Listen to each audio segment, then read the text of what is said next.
There's a region of space we can't see, not because it's too far, not because it's too small, but because we're trying to look through a wall made of our own galaxy. And here's the unsettling part. Even if you've never heard its name, even if you've never seen a picture of it, that hidden region may still be influencing the motion of the Milky Way and the motion of everything that comes with it, including us. When we look up at the night sky, it feels open, like space is a clear window, but it isn't. We live inside the Milky Way, and the Milky Way is bright, dusty, crowded, and noisy. Imagine trying to study the landscape outside your city while you're trapped in the middle of a glowing fog, with headlights, smoke, and neon everywhere. That's our situation. There are directions in the sky where our view is clean.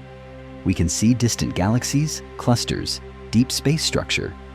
But there's also a band across the sky where the Milky Way becomes a curtain. Dust absorbs light. Gas scatters it. Stars flood your vision with glare. And beyond that curtain, the universe keeps going.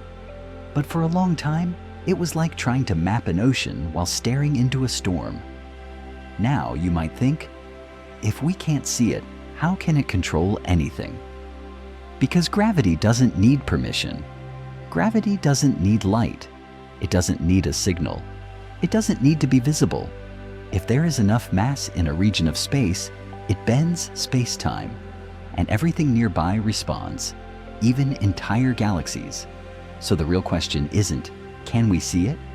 The real question is, can we feel it?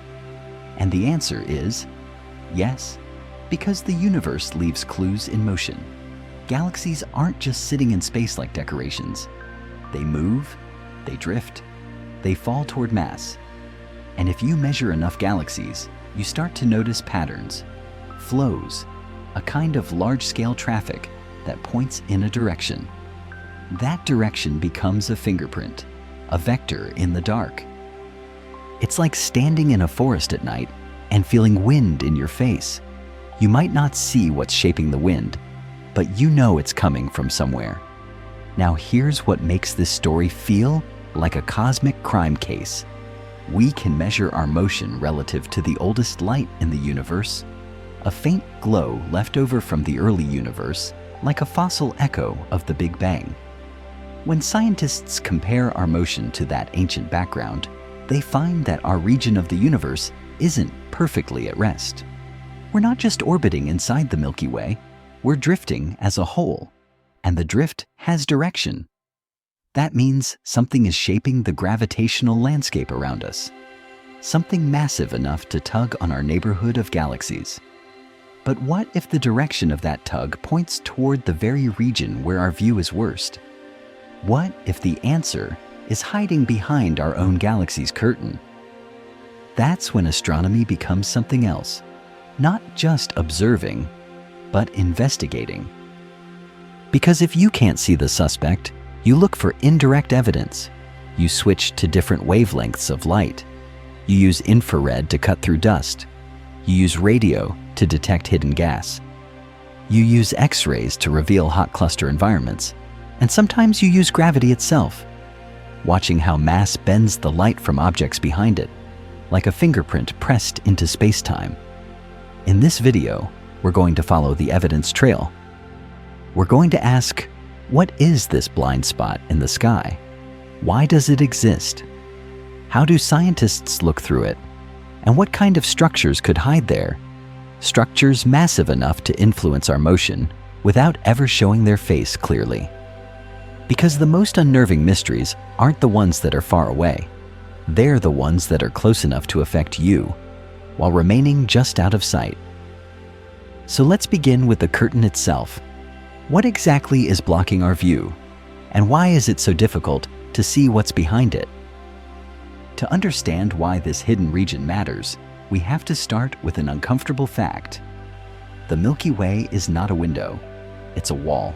Not a solid wall like stone, but a wall of light, dust, and noise so intense that it can erase the universe behind it. When you look up on a clear night, you're seeing a tiny fraction of what exists. Your eyes collect visible light, mostly from nearby stars.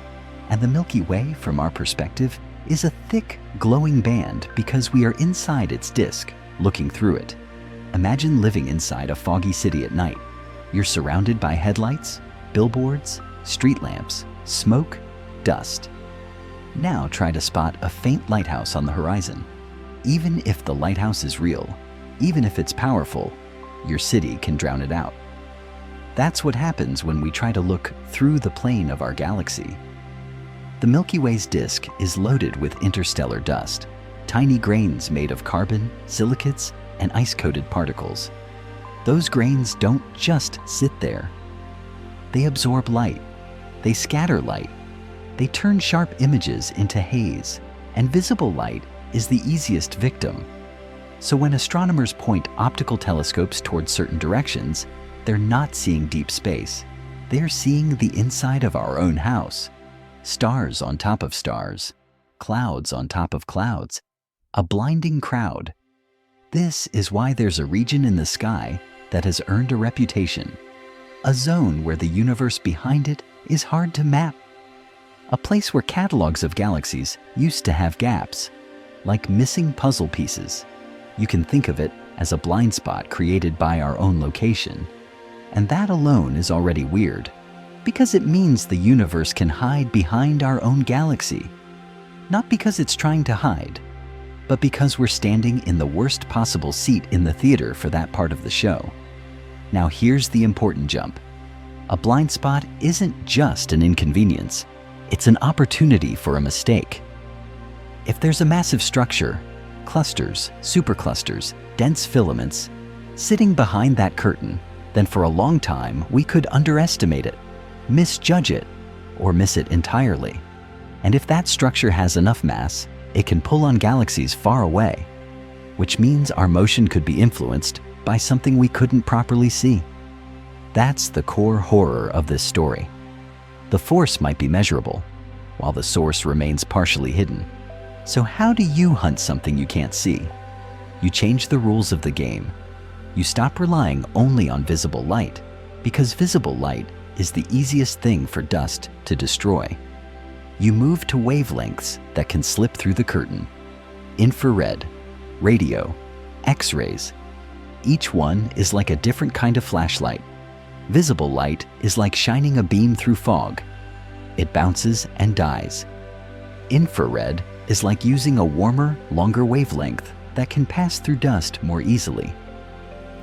Radio waves can travel through dust even better, revealing gas and hidden structures that optical light cannot. And X-rays show you hot, violent environments like the glowing plasma trapped inside massive galaxy clusters. So astronomers began to do something that sounds simple but changed everything. They started rebuilding the map of the universe using eyes that aren't human eyes. And slowly, piece by piece, the missing puzzle pieces began to appear. But even with all these tools, there's another problem. Not everything massive shines in any wavelength. Some of the most important mass in the universe doesn't glow at all. So sometimes, even infrared won't show you the full truth. That's when you use the strangest method of all. You use gravity as your detector, because mass bends space-time, and bent space-time bends light. If there's a huge concentration of mass between you and a background galaxy, the background galaxy's light gets distorted, stretched, smeared, multiplied, warped into arcs. That distortion is a signature. It's like seeing ripples on the surface of a pond and realizing something heavy is moving beneath. Even if you can't see the creature, you can see what it does to the water. This is why the phrase, "a region of space we can't see," doesn't mean a region that doesn't exist. It means a region whose influence may be easier to measure than to photograph. Now let's make this feel real. Think about motion. We can measure our galaxy's motion in different ways, but one of the most powerful comparisons is against that ancient cosmic glow, the afterimage of the Big Bang. If our local region were perfectly at rest relative to that background, there would be symmetry, but it isn't perfectly symmetric. There's a subtle pattern that tells us we're moving as a system, moving relative to that ancient frame. And that's when the big question becomes unavoidable. If we're moving, what are we moving toward? Or more precisely, what kind of mass distribution creates the slope we're sliding down? Because gravity doesn't do random. Gravity points to mass. So if the flow of galaxies points toward a particular patch of sky, and that patch of sky overlaps with the Milky Way's bright, dusty curtain, then the universe is basically daring us. Find the source from the worst viewpoint possible. That's why this mystery feels personal. We aren't just observing a distant phenomena. We are inside it. We are part of the flow we're trying to explain. And the way we solve it is the same way detectives solve a case when the suspect won't show their face. We collect indirect evidence. We compare independent measurements. We look for consistency. We ask, does the motion of galaxies agree with the presence of massive structures? Does the bending of light agree? Does the distribution of hot gas agree? Do multiple wavelengths reveal the same hidden architecture? When different tools, different methods, different kinds of data all point to the same conclusion, then the invisible starts becoming real. Not real because we can touch it. Real because it leaves footprints everywhere. So now we're ready for the next step. If the Milky Way creates a blind spot, and if mass behind that blind spot could influence our motion, then what could actually be there? What kinds of structures are big enough to tug on galaxies? And how do we separate a lot of stuff from the thing dominating the flow? In part 3, we're going to examine the candidates, not as fantasy objects, but as real cosmic architecture, galaxy clusters, superclusters, filaments, walls. And we'll talk about the simplest but most powerful idea in this entire story. You don't need a single monster to pull a galaxy. You just need a deep enough valley in the cosmic landscape. Let's talk about what could actually be hiding there. Because if a region of space is influencing our motion, it has to be massive. Not big in the way a planet is big. Not big like a star. Not even big like a galaxy. We're talking about mass on the scale of clusters and superclusters. Structures so huge, they don't feel real until you try to imagine them. Start with a galaxy cluster. A cluster is not just a lot of galaxies close together. It's a gravitational city.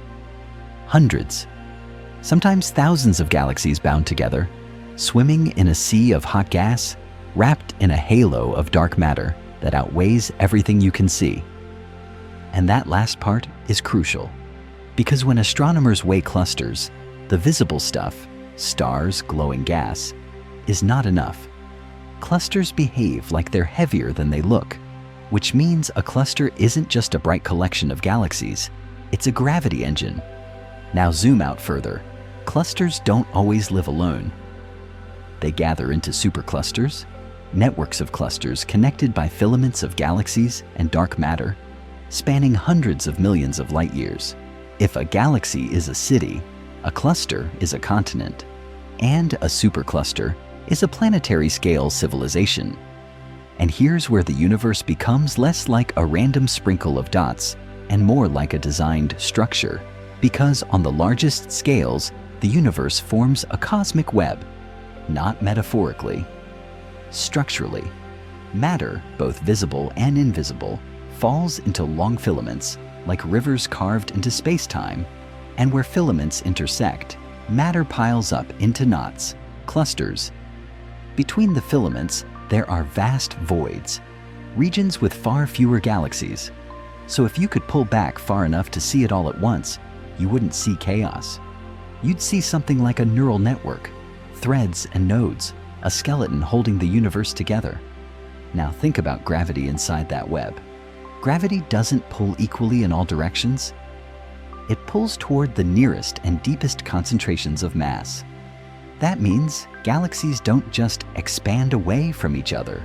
They also fall, subtly, toward the densest regions. So, when we detect a large-scale flow, a drift, a shared direction, it often means we're on the slope of a much larger gravitational basin. A basin created not by one object, but by the combined mass of a huge region of the cosmic web. This is the part that helps the mystery make sense. Because your brain wants a single villain, a single hidden object, a single thing behind the curtain. But the universe rarely works like a movie. It works like geography. A river doesn't flow because of one rock. It flows because an entire landscape tilts.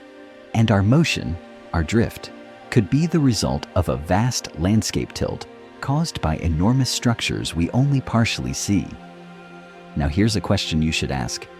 If these structures are so huge, why don't we just see them easily? Sometimes we do. But sometimes the densest parts are sitting right where our view is worst, behind the Milky Way's dust and glare. And when that happens, the investigation becomes almost frustrating, because the universe gives us the effect, motion, but hides the full cause behind our own galactic curtain.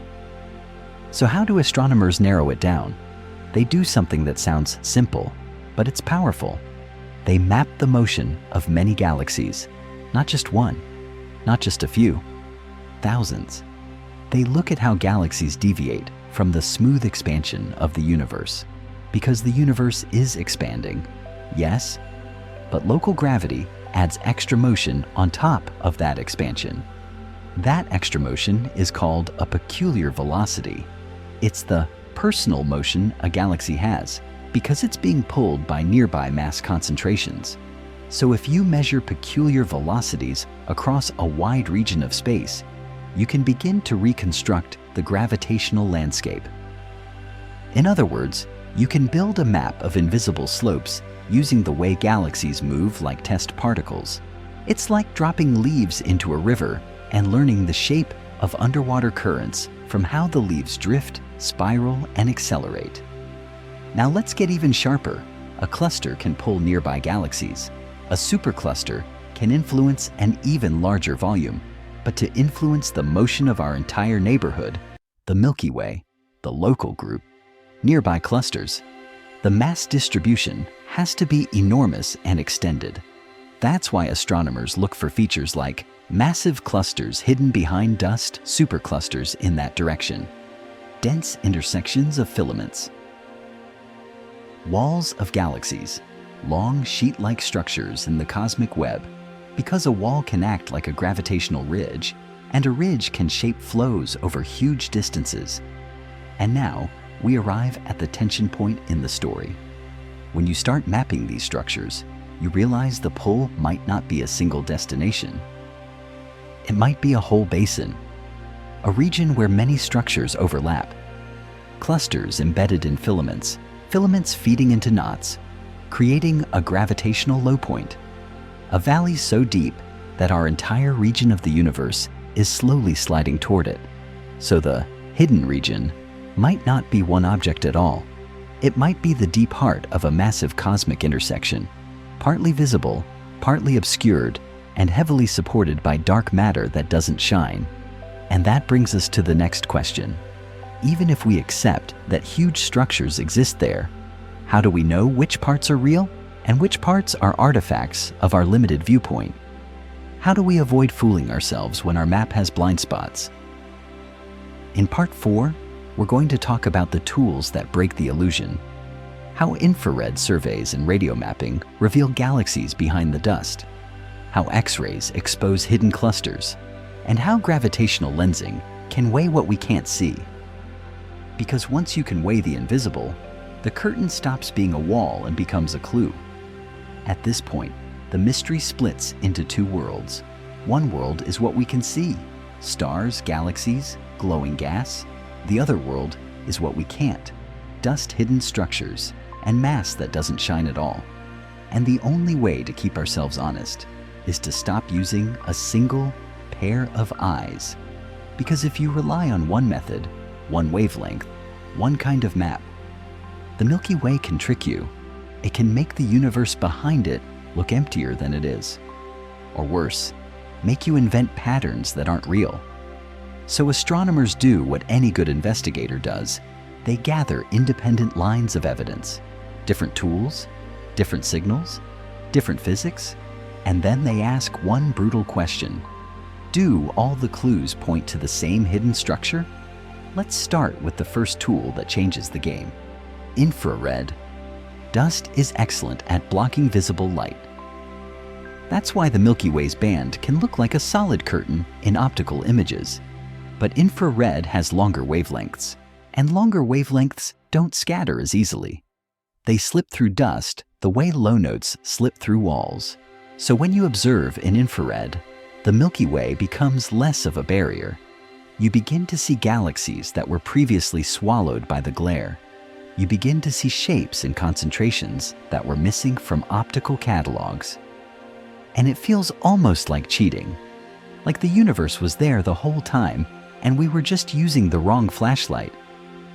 But infrared doesn't solve everything, because some hidden structures aren't hidden by dust. They're hidden because they're faint. A galaxy can be real and massive and still hard to detect in a sea of foreground stars.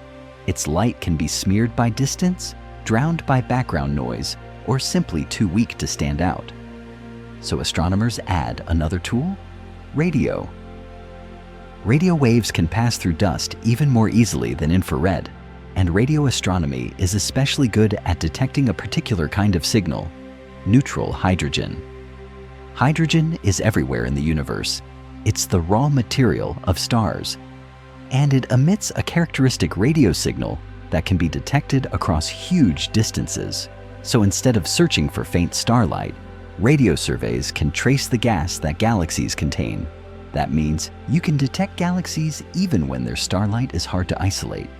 It's like finding a city not by its skyline, but by the sound of its traffic. Now add the third tool: X-rays. This one is counterintuitive, but powerful. The most massive galaxy clusters don't just contain galaxies. They contain vast amounts of superheated gas trapped in the cluster's gravity well. That gas can reach tens of millions of degrees, and when gas is that hot, it shines in X-rays. So X-ray telescopes can reveal something optical telescopes might miss. Not just the galaxies, but the hot plasma that betrays an enormous gravitational basin. If you detect a bright X-ray glow spread over a large region, you may be looking at a cluster so massive that it's been heating gas for billions of years, and that's a huge clue. Because clusters are not subtle, they are anchors in the cosmic web. Now you might think we've solved it: infrared to see through dust, radio to trace gas, X-rays to reveal hot cluster environments. But there's still one problem, the deepest problem. Even if you detect every galaxy and every cloud of gas, you still haven't measured most of the mass. Because most of the mass isn't in stars. It isn't in glowing gas. It's in something that doesn't shine.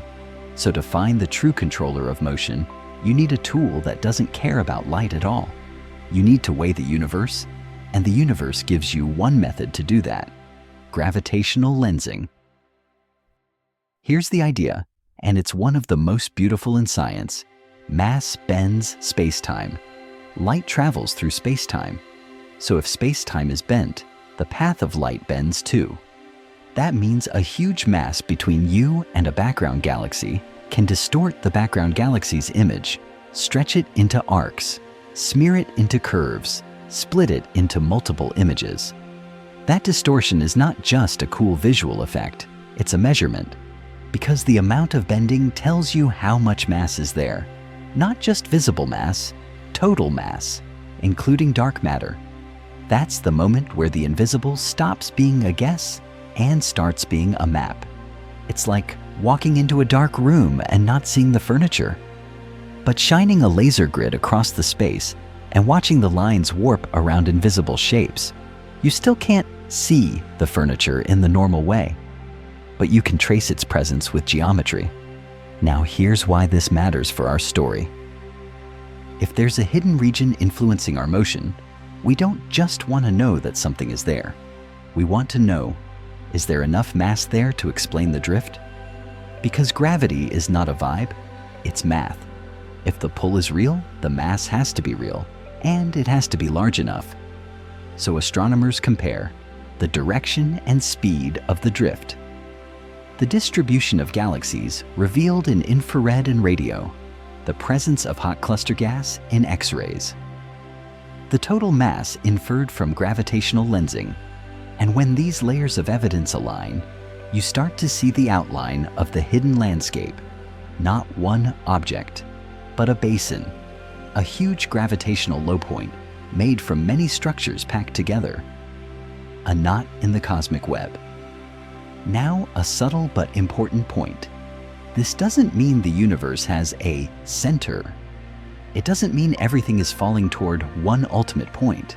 The universe is expanding overall. But inside that expansion, local gravity creates deviations, flows, like rivers inside a rising sea. So the drift we measure is like a current in the expanding fabric, a current that can point toward mass concentrations. And those concentrations can be partly visible and partly hidden, which is exactly why the Milky Way's blind spot matters.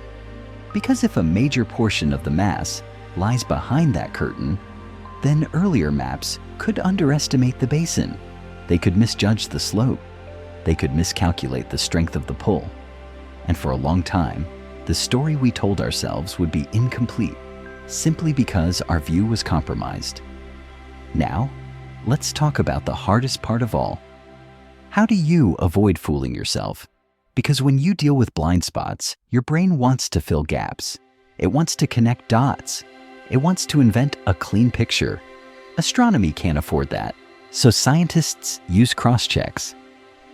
If infrared hints at a concentration of galaxies, do radio surveys see gas-rich galaxies there too? If X-rays show hot cluster gas, does lensing confirm enough mass? If velocities suggest a basin, do the mass maps line up with that direction? The more independent confirmations you have, the less likely you are chasing a mirage. And this is where the mystery becomes almost philosophical. Because the universe is teaching us a lesson about perception. You are not a reliable witness by default. Your eyes see what dust allows. Your intuition sees what your scale of life prepares you for. But the universe is larger than your instincts, so the only way forward is humility. Measure, cross-check, measure again. Now we're ready for the next step. If we can pierce the curtain with infrared and radio, if we can reveal clusters with X-rays, if we can weigh mass with lensing, then we can finally ask the biggest question in this entire video. When we combine all the evidence, what kind of structure starts to emerge behind the blind spot? Is it a single dominant cluster? A supercluster intersection? A wall? A deep knot in the cosmic web? Or is it something even stranger? A basin shaped mostly by dark matter, with visible galaxies acting only as lanterns floating on top? In part 5, we're going to assemble the map.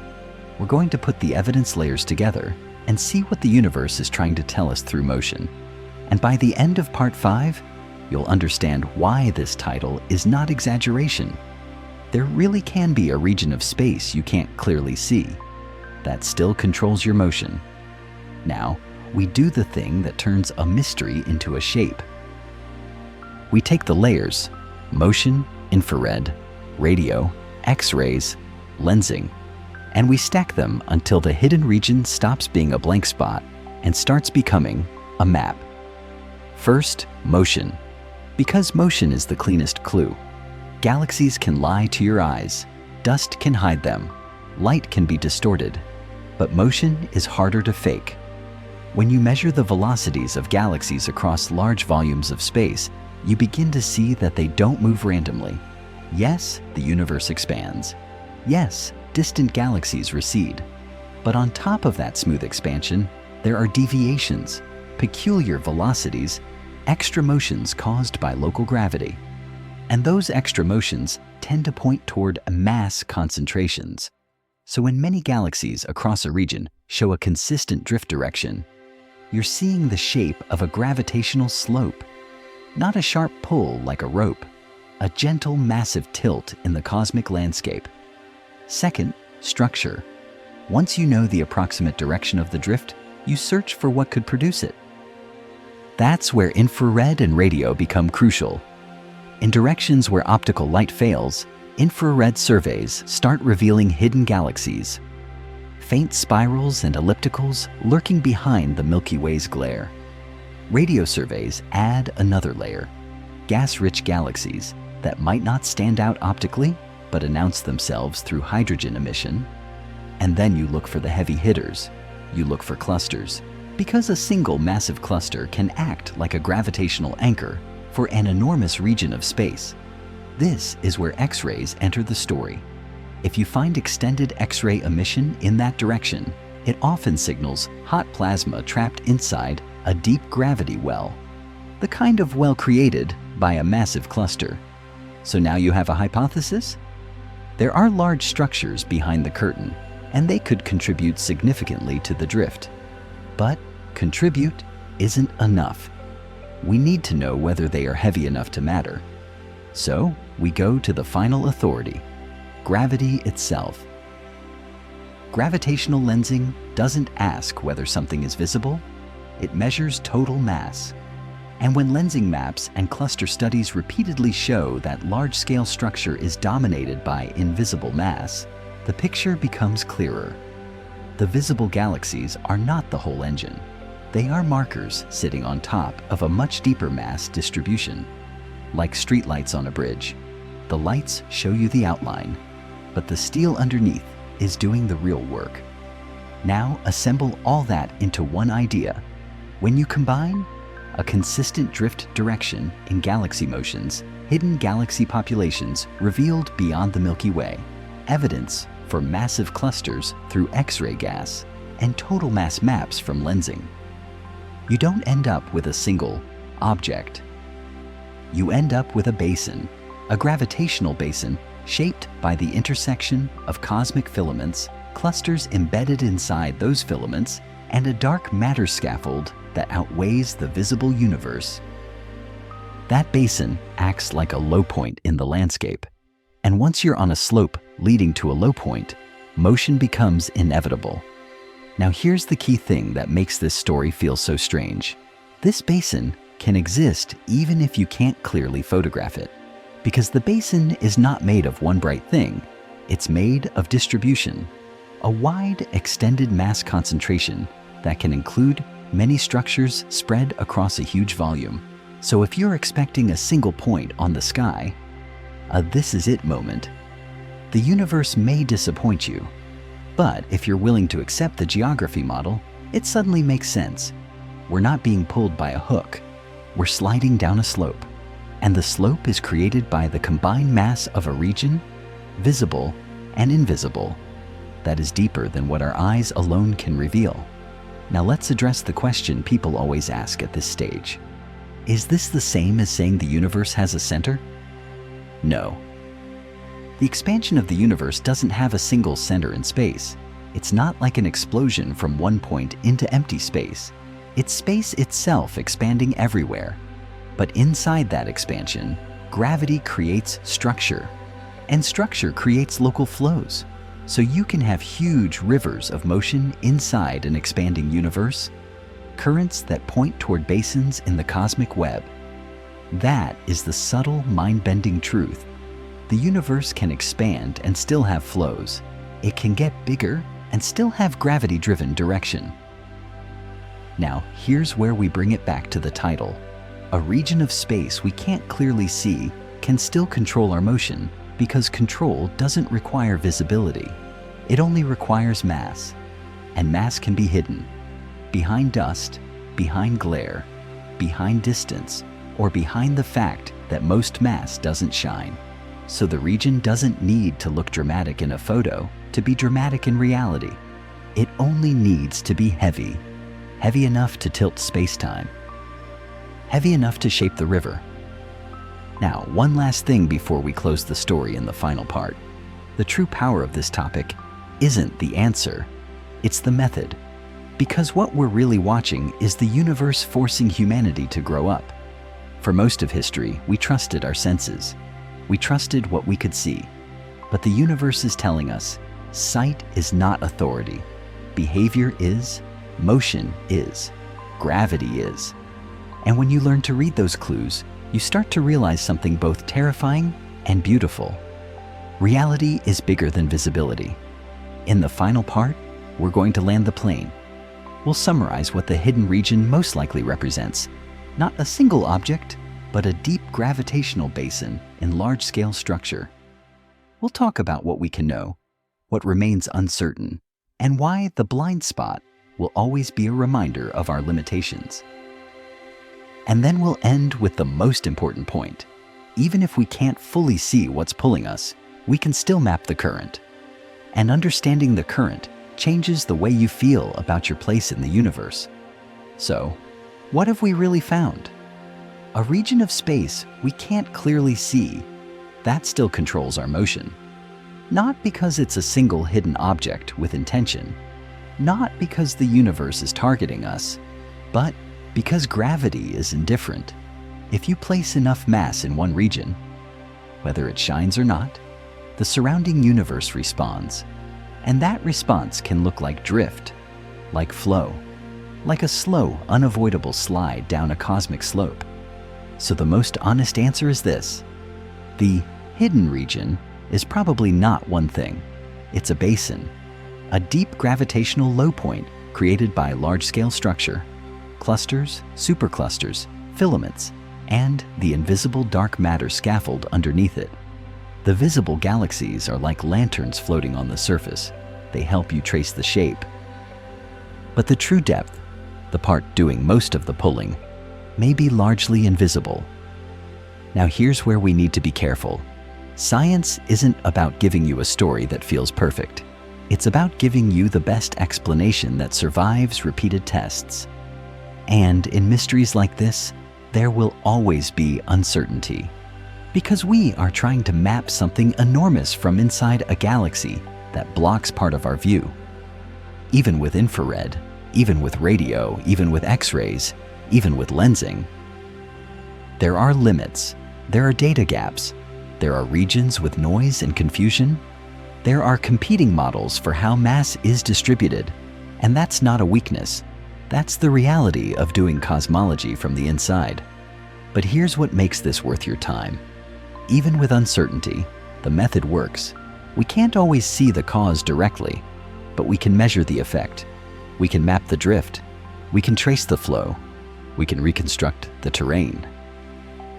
And every time independent methods agree, motion plus mass maps, plus cluster evidence, plus multi-wavelength surveys, the invisible becomes more real.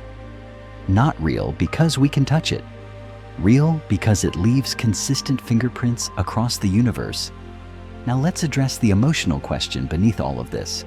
Does it change anything for you? On a practical level, no. This drift won't change your day tomorrow.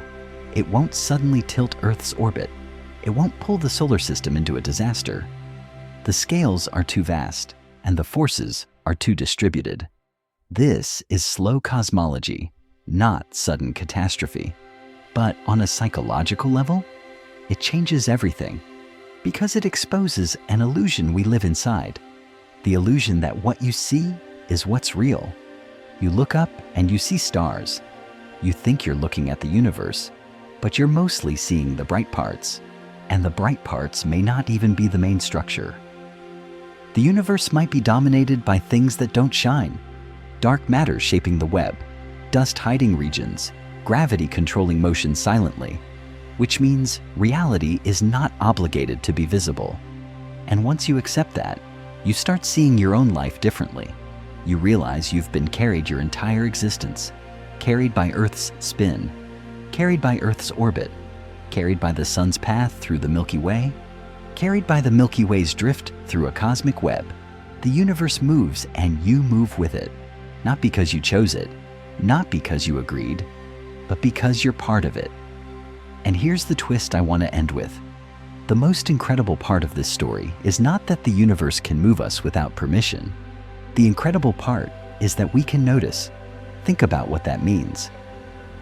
A species on a small planet, around an ordinary star, inside one galaxy among hundreds of billions, can measure the drift of galaxies, can read the afterglow of the Big Bang, can infer invisible mass from the bending of light.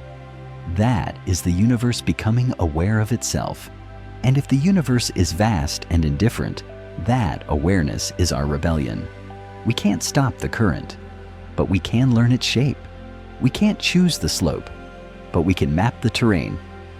And that understanding changes what small means. You're small, but not meaningless.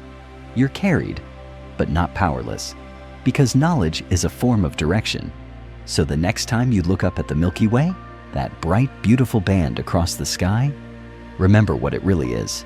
Not just a view, a curtain, a reminder that the universe is larger than what your eyes can capture. And behind that curtain, there may be structures so massive they guide the motion of galaxies, including ours, without ever showing their face clearly. If you want to go deeper in the next video, we can explore the strangest possibility of all. What if some of the motion we measure isn't just caused by matter, visible or dark, but hints at something we don't fully understand in the fabric of space-time itself? Because the universe still has blind spots, and we still have questions. If you enjoyed this, subscribe for more cosmic investigations, and tell me in the comments, if the universe is carrying us somewhere, where do you think the river ends?